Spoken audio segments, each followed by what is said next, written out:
আসসালামু আলাইকুম সম্মানিত ভিউয়ার্স, আপনারা সবাই কেমন আছেন? আশা করছি আল্লাহর অশেষ মেহেরবানিতে আপনারা সবাই ভালো আছেন। আপনাদের দোয়ায় আলহামদুলিল্লাহ আমি অনেক ভালো আছি। আমি আজকে আলোচনা করব মুরগির ঠান্ডা সর্দি কেন হয় এবং হয়ে গেলে এর চিকিৎসা কী, কোন ওষুধ ব্যবহার করলে সহজেই এই রোগ থেকে মুক্তি পাওয়া যাবে। চলুন ভিডিওটা শুরু করি। তার আগে আপনাদের কাছে আমার একটা রিকোয়েস্ট থাকবে, আমার এই চ্যানেলটি যারা এখনও পর্যন্ত সাবস্ক্রাইব করেননি তারা প্লিজ আমার চ্যানেলটিকে সাবস্ক্রাইব করে এই চ্যানেলের সদস্য হয়ে যান, এবং অলরেডি যারা সাবস্ক্রাইব করে ফেলেছেন তাদেরকে অসংখ্য ধন্যবাদ।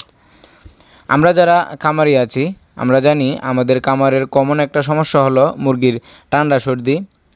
এটি অনেক কারণেই হতে পারে, বিশেষ করে আবহাওয়া পরিবর্তনের জন্য বেশিরভাগ সময় এই সমস্যাটা হয়ে থাকে। যদি হঠাৎ করে আবহাওয়া গরম হয়ে যায়, আবার যদি হঠাৎ করে আবহাওয়া ঠান্ডা হয়ে যায়, তখন এই সমস্যাটা হয়ে থাকে। আবার খামারের লিটার থেকেও অনেক সময় এই সমস্যাটা হয়ে থাকে। দেশি মুরগির ক্ষেত্রে যখন বৃষ্টিতে দেশি মুরগি ভিজবে তখনও মুরগির ঠান্ডা সর্দি হতে পারে। মোটামুটি এটা একটা কমন সমস্যার মতো। এই রোগের চিকিৎসা বা এর ওষুধ সম্পর্কে আমরা অনেকেই অবগত আছি। তারপরও আমি এই রোগের সঠিক চিকিৎসা বা ভালো মানের যে ওষুধগুলো রয়েছে, শুধু এই ঠান্ডা সর্দির জন্য যে ওষুধগুলো ভালো কাজ করে, আমি সেই ওষুধগুলোই আপনাদের পরামর্শ দিব। তার মধ্যে আমি প্রথমেই যে ওষুধটির কথা বলবো সেটি হচ্ছে ফালমুকিয়ার। এই ফালমুকিয়ার সম্পর্কে আপনারা অনেকেই জানেন। এটি ঠান্ডা সর্দির জন্য অত্যন্ত ভালো এবং কার্যকরী একটা ওষুধ।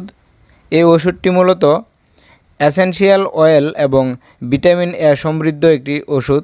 বাচ্চা মুরগির ক্ষেত্রে 1 মিলিলিটার 10 লিটার পানিতে 3 দিন দিতে হবে, এবং ব্রয়লার, লেয়ার, সোনালির প্রতিরোধের ক্ষেত্রে 1 মিলিলিটার 5 লিটার পানিতে 3 দিন দিতে হবে।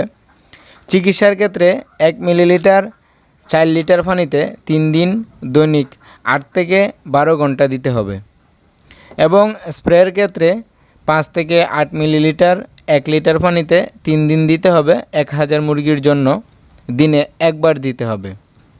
ফালমুকিয়ার স্প্রের ক্ষেত্রে অনেক কার্যকরী। আপনারা যারা ঠান্ডার জন্য বা সর্দির জন্য ফালমুকিয়ার স্প্রে হিসেবে ব্যবহার করবেন, তাহলে আপনার মুরগির ঠান্ডা সর্দি খুব দ্রুতই চলে যাবে। স্প্রের ক্ষেত্রে অত্যন্ত কার্যকরী একটা ওষুধ। 2 নম্বরে যে ওষুধটির কথা আমি বলবো সেটা হচ্ছে ডক্সিবেট। আপনারা যারা খামারি আছেন আপনারা অনেকেই চিনবেন ডক্সিবেট সাধারণত বাচ্চা যখন আমরা নিয়ে আসি ব্রুডিং করি, তখন ব্রুডিংয়ের প্রথম 3 দিন আমরা ডক্সিবেট ব্যবহার করি। ডক্সিবেট পাউডারে আছে ডক্সিসাইক্লিন হাইক্লেট ইউএসপি, যেটি মূলত মুরগির শ্বাস প্রশ্বাসজনিত রোগসমূহের নিয়ন্ত্রণে ব্যবহার্য এবং ব্রড স্পেকট্রাম অ্যান্টিবায়োটিক সমৃদ্ধ একটি ওষুধ। ব্যবহার মাত্রা হচ্ছে প্রতি 2 লিটার খাবার পানিতে 1 গ্রাম ডক্সিবেট পাউডার ব্যবহার করতে হবে। এই ওষুধটি মুরগির বাচ্চার প্রথম 3 দিন ব্যবহার করা যায়। সেক্ষেত্রে মুরগির ঠান্ডা সর্দি থেকে অনেকটাই সেভ হয়। সো এই ছিল আজকের আলোচনা। ভিডিওটি ভালো লাগলে অবশ্যই লাইক করবেন এবং সাবস্ক্রাইব করে পাশেই থাকবেন। আপনারা ভালো থাকবেন, সুস্থ থাকবেন। আল্লাহ হাফেজ।